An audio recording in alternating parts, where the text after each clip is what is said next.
მზადება 9 აპრილისთვის და პროტესტის საქართველოში შეკრება პარლამენტთან ღამის თევა და მსვლელობები მემორიალთან მოქალაქეები ისტორიული თარიღისთვის განსაკუთრებულად ემზადებიან. დღეს საღამოს 10 საათიდან პარლამენტის წინ საარქივო მასალების და ფილმების ჩვენება გაიმართება.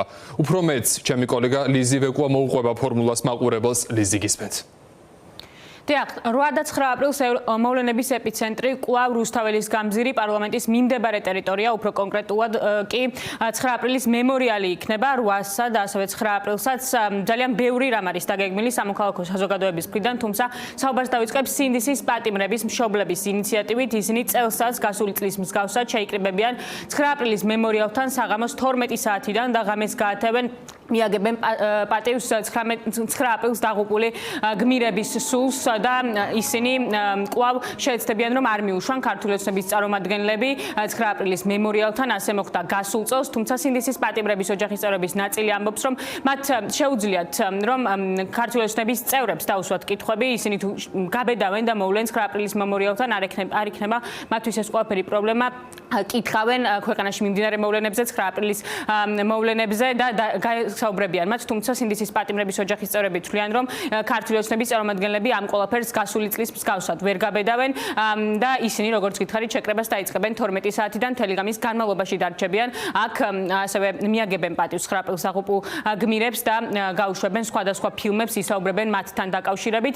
რაც შეეხება სამოქალაქო საზოგადოების გეგმებს, ისინიც 8 და 9 აპრილსაც შეიკრიბებიან რუსთაველის გამზირზე. დღევანდელი დღის გეგმები არის შემდეგნაირი: სამოქალაქო საზოგადოება, სხვადასხვა ჯგუფის წარმომადგენლები 8 საათზე შეიკრიბებიან რუსთაველის გამზირზე. 10 საათზე უკვე დაიწყება საარქივო ფილმების ჩვენება 9 აპრილს დაღუპულ გმირებთან დაკავშირებით. შესრულდება რამდენიმე მუსიკალური კონცერტიც და შემდეგ ეს ადამიანები შეუერთდებიან სინდისის პატიმრების ოჯახის წევრებს და ნაწილი მათგანი ასევე გაათენებს ღამეს რუსთაველის გამზირზე 9 აპრილის მემორიალთან.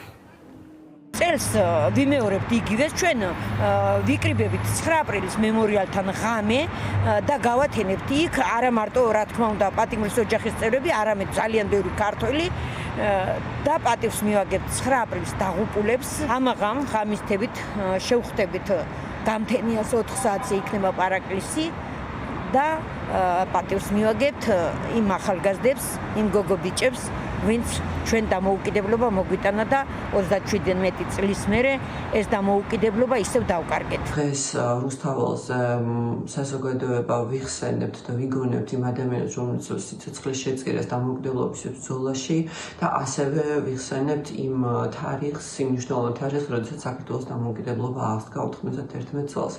22 საათიდან დაიწყება რუსთაველზე ფოტო და ვიდეო მასალების ჩვენება, რომელიც მოიცავს როგორც არქივო მასალებს, ასევე დოკუმენტურ მასალებს, რომლებიც აუბრობს ამ ორ მნიშვნელოვანეს თარიღს. თუმცა ასევე მნიშვნელოვანია, რატომაც არის ამ ღონისძიების მოტო თავისუფლებისთვის ბრძოლა გრძელდება, რომ დღეს საქართველოს საზოგადოება არის კვლავ გამოწვევის წინაშე და 24 წელს ანალოგიურად რეჟიმმა გამოიყენა სასტიკი მეთოდები მშვიდობიანი საზოგადოების დარბევისთვის და ამიტომ ვიგონებთ 24 წლის მოვლენებსაც. 9 აპრილი ჩვენს ისტორიაში ჩაიწერა როგორც ღირსებისთვის, თავისუფლებისთვის ბრძოლის დღე. ეს დღე გვახსენებს, რომ არასოდეს დავივიწყოთ ის ადამიანები, რომლებმაც საკუთარი სიცოცხლე გასწირეს ჩვენი მომავლისთვის, ჩვენი თავისუფლებისთვის. დღევანდელი ჩვენი ბრძოლაც ზუსტად იმ სულისკვეთებას ატარებს, რაც მაშინ ტრიალებდა. ეს დღე ჩვენი პასუხისმგებლობაც არის, რომ არასოდეს შევეგუოთ უკანონობას, უსამართლობას და ვიბრძოლოთ ბოლომდე თავისუფლებისთვის, დამოუკიდებლობისთვის, მომავლისთვის. თავისუფლებისთვის ბრძოლა გრძელდება, ეს იქნება მთავარი გზავნილები დღესაც და ხვალად საპროტესტო აქციებზე, როგორც გითხარით, ორივე დღეს სამოქალაქო საზოგადოებას ძალიან ბევრი რამ აქვს დაგეგმილი. დღევანდელი გეგმების შესახებ მოგიყავით და ასევე გეტყვით, რომ ხვალად მთელი დღის განმავლობაში რუსთაველის გამზირი, კერძოდ კი 9 აპრილის მემორიალი მოვლენების ეპიცენტრი იქნება.